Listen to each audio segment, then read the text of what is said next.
Uh, would you please state your name and where you live? My name is Daniel Brandi, and I live on 97 Church Street, Hoosick Falls, New York. How long have you lived in Hoosick Falls? I lived there since 1920. I was 6 years old when we came over from Italy. There was my mother and my four brothers. My father was here a year before that. And when he earned enough to send us over, come back, he'd come here, we came here. I see. And tell us a little about your life, you know, that you remember during your teens and stuff. Well, when I was 12 years old, I started an apprentice for shoe repair at Elm Street from John Hendakis. I see. And I was there, and I used to watch Bob Beverly go take his music lesson across the street on Church Street, in the basement of Tree Park House. And he did that, and there he was after he became a celebrity. Yeah, right. Well, anyway. Anyway, how old are you before we go on? I'm 85 years old. Wonderful. And now you were 12 years old, you took your apprentice, you were telling. When I was now, 12 years what old, happened? I went to see I went to John Hendakis there when I took my apprenticeship there on Elm Street. And were you going to school, or? I was still going to school, yes. Yeah. I was going to school. Yeah. And I was going to the Main Street School, the ones that's with there's a American Legion is now. Yeah, Main Street School, right. Yeah. And, all right, what happened then? Well, when I remember being in first grade, my father moved over in East Hoosick up on the hill there. Yeah. We were there about a year. It was so cold and windy there. My father come to school, drove us on a bobsled to school most of the year. Mrs. Wallace was our teacher. She used to put me by the radiator, my brother and me by the radiator, to thaw out. When we got back to my seat, I fell asleep. And what about the language barrier? You spoke Italian when you come over, and how long did it take you? I was 6 years old. I was, it wasn't much to. I was 6 years old, so we spoke very little. We never went to school there over in Italy, I see. And we hardly spoke, regular Italian there at all. So it was easy for us to pick it up. I see. There was no problem. There's no problem learning English. No, because I was 6 years old, and it's just almost a year after they went to start the school. I see. All right. So now we got you apprenticed. Yeah. Well, when apprentice, then I started, and afterwards I worked for John Hendakis, and then I started up in my house with a shoe repair shop right in the front room. And then I moved to Elm Street because John Hendakis then sold, gone back to Italy. I mean, Greece. He was from Greece. He went to Greece. And I bought what he had there, from Peter Pappas, his brother-in-law. I see. I bought the stuff there, and then I got drafted, and afterwards the draft came, and I was drafted. All right. How old were you when you got drafted? I was 26. You were 26 and you got drafted. Yep. In 1941, was it? 40, the draft in 41. I see. Yeah, I got drafted in the winter of 41. Then they gave me 3 months to go shop, which I did. And I went into the service. All right. And then you went into the service. Give us a little story about your service. Talk to us about the service, I took my basic in Camp Cross, South Carolina, near Spartanburg, it was. I was there, and from there, we went to Frisco, San Francisco there. Were there any guys from Hoosick Falls with you? Or no, I was the only one. Only one? I was the only one. I went to Frisco there from there. We were shipped out there, and we weren't there long when the Pearl Harbor was attacked. We were supposed to go to the Philippines, Yeah. And so we went on board ship, took off. So we were in Hawaii 2 weeks later. 2 weeks December later. 21st of Hawaii. Yeah. And I was there. I was in the infantry at the time. And they shipped me to the quartermaster, which I didn't want to go, but they said, you go. So I had to go. I see, and you stayed in I think that was a break for me, because the old outfit I was in got wiped out. Because I seen a guy afterwards when we were getting discharged. He said most of them got wiped out. So it was really God sent in a way that you got put into the quartermaster. From there we shipped to the Vigiline. Marianas Island. I was there. Yeah. Till we got discharged. Well, of course, my sister Mary died then, and they sent me home. See, and later on, I was discharged. I see. So you spent 4 years in the service. Yeah. And when you were in Hawaii, did you bump into the? I know the 105th went to Hawaii. Oh, sure. They relieved us on the beach. Essentially, the Hawaii, our outfit here from Hoosick Falls. Yeah. They relieved us there, and I used to see them all day, most of them. Oh, so you saw Tony Mormusky and all those guys. I had Christmas dinner with them. They said, "Come on over," and I had Christmas dinner with them over there. I see. On the island.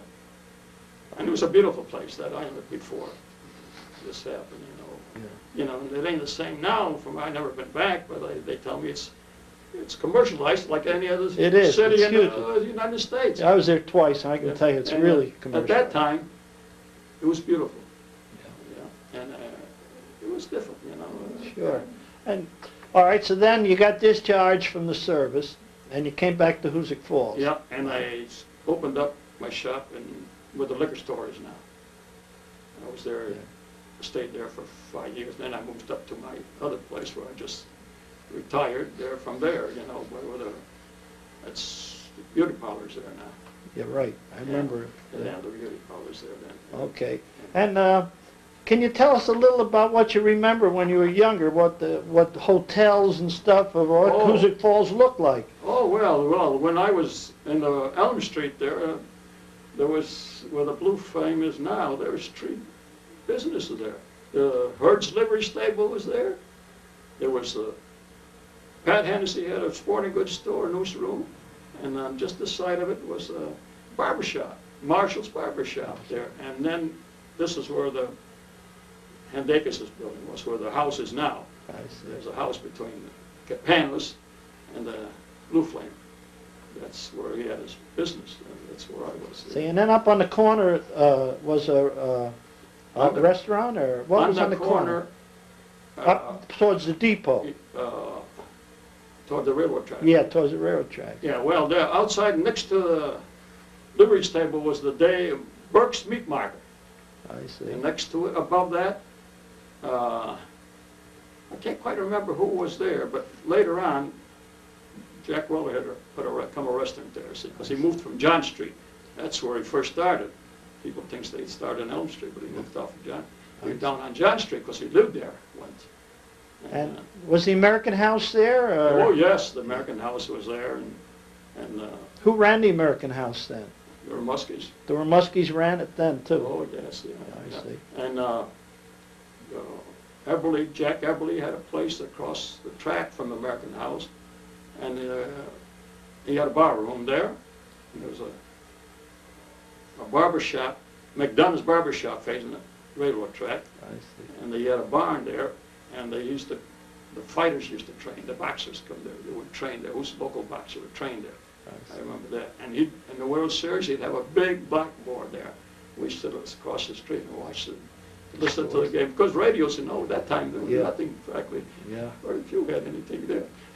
So when you look right back, I mean, you came before the cars, actually, right? Or practically, the horse and buggy just about going out then. Oh, it was There right were in. very few cars. Yeah. Very few, and the horse and buggy days are just finished, practically finished, just about then. What do you remember about the railroad and the trolleys?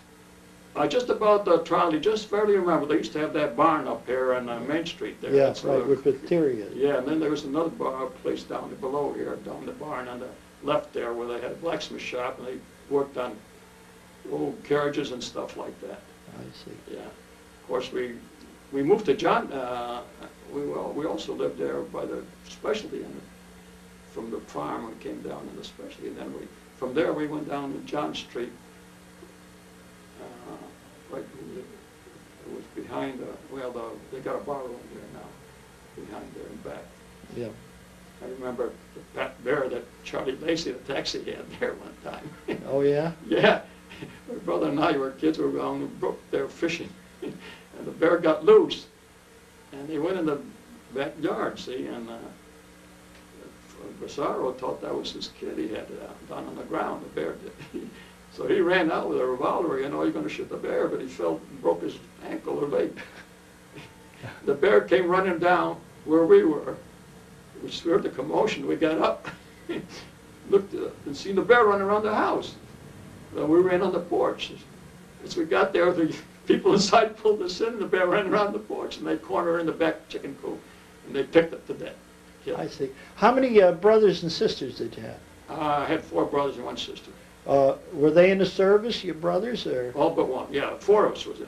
4 of you at the same time. So your mother was a 4 gold star mother, I Hey. guess they called it that time. Yeah, so Yeah, I yeah. see. And I'm trying to think of what else you could tell us about Hoosick Falls, you know? Well, I remember the 1927 flood. Yeah. Oh, yeah, tell me about that. That water was all the way up to that shirt shop there, this at the foot of the John Street there. Of course, there was the part had a repair shop there, and Bizarro had that long building there where they lived and sold Italian food, stuff like that. But that water came all the way up to there. And we used to kid people about it. You say, Pete used to live down, get the rowboat out. Whenever it rained hard, huh? Yeah, well, let's see. So we talked about the flood, and I'm just asking, is there any other thing? The Walter Ray Wood was still going then. Oh, yeah, went. And there was Oh, a lot yeah. of people go across there to Woodward. Yeah. I mean, the Walter A. Wood went through the beginning 20s, I think, before they folded up. It Yeah. was in there. Very early, yeah. So you can remember the Just Walter A. barely. Wood plant? Just barely, yeah. Just barely. I see. Because a fellow used to work there, lived above us. And we worked there. Of course, a lot of changes have been made since then. Yeah. Yeah. What did you do for entertainment? You made your own entertainment. Yeah. They didn't have what they got today. They had a movie house, didn't they? They had a movie house, yeah. Do you remember the movie house I read next to the Armory? That one wasn't, I don't remember that one. Oh, you don't remember, because I read in the literature Yes. about it. Yeah, when it they was had there. one there, kind of, that's what they say. Yeah. Yeah, and that's when they built the other one afterwards there. Yeah, the new theater, though. They called it the new And theater. they had a lot of businesses around town, you know? Yeah. You walk the street on a Saturday night, you gotta watch where you're going, you'll run into somebody. So, It was that crowded, the huh? stores were open till 10 o'clock On Saturday on night. Saturday night, and I'd be working there for John Hendaker's Shine Shop.